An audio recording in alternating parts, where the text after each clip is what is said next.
याद बा हमरा खातिर तू हर तूफान से टकरा जानू, हमरा एक आवाज पे दौड़न बाबरी होके आ जालू।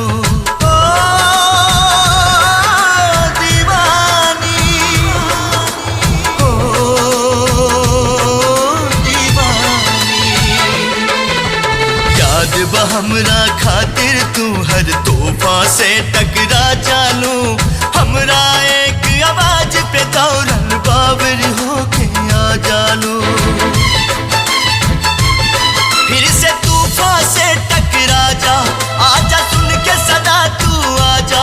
फिर से तूफान से टकरा जा, आजा सुन के सदा तू आजा। नाता प्यार तो हर झूठा, इकरार तो हर झूठा, नाता प्यार